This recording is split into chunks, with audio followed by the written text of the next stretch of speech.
Hello everyone, তোমরা সকলে কেমন আছো? ভালো আছো তো? আশা করি সকলে খুবই ভালো আছো। আমিও তোমাদের ভালোবাসাতে অনেক অনেক ভালো আছি। তোমরা সবাই ভালো থাকবে, সুস্থ থাকবে। আজকের ব্লগটা আমি এখান থেকেই শুরু করলাম। আজকে স্নান টান করে চলেই এসেছিলাম তাড়াতাড়ি, যেহেতু সমস্ত কাজকর্ম হয়েই গিয়েছিলো। আর এই দেখো, আমার মেয়ে সব সময় পড়ার টেবিল অগোছালো করে রাখে, আর পড়ার টেবিল আমাকে সব সময় গুছিয়ে রাখতে হয়। এই কাজটা আমারই দায়িত্ব, আমিই করি। তারপর স্নান টান করে চলে এসে আগে তো আমার দেবতাকে দিতে হবে, দেবতাকে না দিলে হবে না। আগে দেবতাকে দেব, আর আমার গোপুসোনাকে আমি শয়ন থেকে তুলে গোপুসোনাকে ভোগ নিবেদন করব, করে তারপরে আমার সমস্ত কাজ। এই দেখো আমার গোপুসোনা এখনও শয়নে, আমি শয়ন থেকে গোপুসোনাকে তুলে দেব। তারপরে আমার সমস্ত পুজো হয়ে গেছে। এই দেখো পুজো দিয়ে দিচ্ছি, যেহেতু আমি যাব মেয়ের স্কুলে, মেয়েকে রেডিও করে দিয়েছি। মেয়ের স্কুলে যাব মেয়েকে দিতে, কেননা মেয়েকে দিতে যেতে হয়। এই দেখো আমিও রেডি হয়ে গেছি, এইবার আমার মেয়েও রেডি। আমার মেয়ে ক্যামেরার সামনে আসতে চায় না, জানো তো বন্ধুরা, ওই জন্য। আর এটা হলো পরের দিনের ব্লগ, একটু করে রেখেছিলাম, যেহেতু বাড়িতে ননদ নন্দাই এসেছে, সেই উদ্দেশ্যে।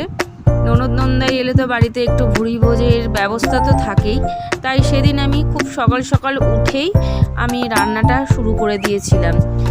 আমার ঘরের কাজকর্ম সেদিন হয়নি, আমি আগেই রান্নাবান্না শুরু করে দিয়েছিলাম, যেহেতু বাড়িতে লোকজন এসেছে, তাদের তো খাওয়া দাওয়ার ব্যবস্থা করতেই হয় বলো। তাই সকালে উঠেই লুচি আর আলু সিদ্ধ করেছিলাম জামাইয়ের জন্য, একটু ঘি দিয়ে সাদা আলু সেদ্ধ। এই ছিল আমাদের সকালের টিফিন।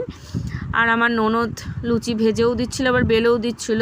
আমি যেহেতু নন্দাইকে খেতে দিচ্ছিলাম, ওই জন্য আমার ননদ এটা করছিল। সকালের টিফিন এত খিদে লেগে গেছে, জামাই এই দেখো লুচি আর আলু চচ্চড়ি খেতে বসেছে। তোমরা দেখো, এই দেখো, একটু হাই করে দাও।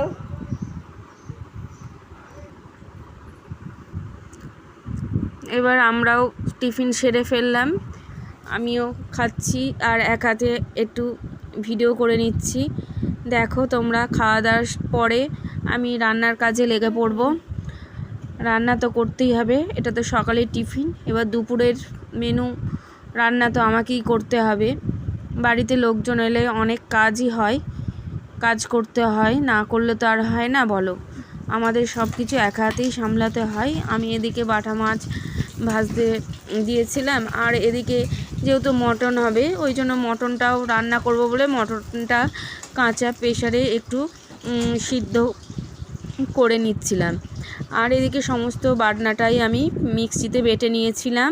আর আমার ননদ আমাকে এই কাজে একটু সাহায্য করছিল। আমার ননদ সমস্ত তরিতরকারিগুলো কেটে দিচ্ছিল। ননদকে বলেছিলাম একটু কেটে দিতে, যেহেতু তাড়াতাড়ি হবে, না হলে অনেকটাই দেরি হয়ে যাবে। একদিকে মাছ ভাজছি, একদিকে বাইরে যাচ্ছি, বাসন ছিল সেই বাসন আনতে, মেজে রাখা ছিল, এই সবগুলোই একে একে করছে। এই দেখো এদিকে মটনটাও বসিয়ে দিয়েছি। তারপরে অনেকটাই কাজ ছিল, দুপুরের ভিডিওটা আর আমার করা হয়নি, তাই তোমাদেরকে দেওয়াও হলো না। কেমন লাগলো ভিডিওটি একটু প্লিজ লাইক কমেন্ট করো, শেয়ার করো, পাশে থেকো। আমি যেন এইভাবে তোমাদের অনেক অনেক ভিডিও দিতে পারি, জানি না কেমন হচ্ছে। এই দেখো আমার মাছও রান্না হয়ে গেছে এদিকে, তোমাদের সাথে কথা বলতে বলতে। এই দেখো আজকের ভিডিওটি এই পর্যন্ত, আবার দেখাবে অন্য কোনো ভিডিওতে। টাটা।